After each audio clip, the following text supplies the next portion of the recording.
तो 12वीं कक्षा के लोक प्रशासन का इस बार जो हरियाणा बोर्ड ने सैंपल पेपर दिया है उसके कुछ बहुविकल्पीय प्रश्नों को हम देख लेते हैं। पहला है, बहुल कार्यपालिका की व्यवस्था की गई है। ऐसी कार्यपालिका जिसमें एक से अधिक प्रशासक या व्यक्ति शामिल होते हैं। तो भारत में राष्ट्रपति या एकल कार्यपालिका का उदाहरण है। इंग्लैंड में जो है महाराज या महारानी होते हैं। स्विट्जरलैंड में बहुल कार्यपालिका होती है, वहाँ पर 7 सदस्यों की कार्यपालिका 4 वर्ष के लिए चुनी जाती है। जिस भारत के राष्ट्रपति को कौन निर्वाचित करता है? तो भारत के राष्ट्रपति को जनता सीधे तौर पर निर्वाचित ना करके एक निर्वाचक मंडल की सहायता से निर्वाचित किया जाता है। इस निर्वाचक मंडल में राज्यों के जितने भी विधायक होते हैं, केंद्र शासित प्रदेशों के विधायक होते हैं, इसके अलावा जो आपके लोकसभा के सांसद हैं और राज्यसभा के सांसद हैं, उन सबको मिला के एक ये मंडल या समूह बनाया जाता है। उनके वोटों के आधार पर भारत के राष्ट्रपति को चुना जाता है।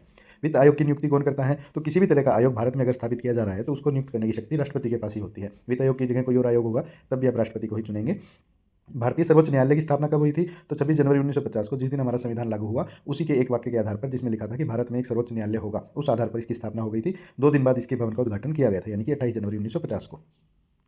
जिस कर्मचारी की सेवा सबसे अधिक हो उसे ही पदोन्नति दी जाए। ये पदोन्नति का कौन सा सिद्धांत है? तो सबसे अधिक सेवा का अर्थ हो गया वरिष्ठता का सिद्धांत। योग्यता के सिद्धांत में जिसके पास ज़्यादा क्षमताएं हो, जो काम में बेहतर हो, उसे पदोन्नति देना, और वरिष्ठता के सिद्धांत में जिसकी उम्र ज़्यादा हो या जो कि ज़्यादा समय तक सेवा कर चुका हो। तो यहाँ पर आएगा वरिष्ठता का सिद्धांत।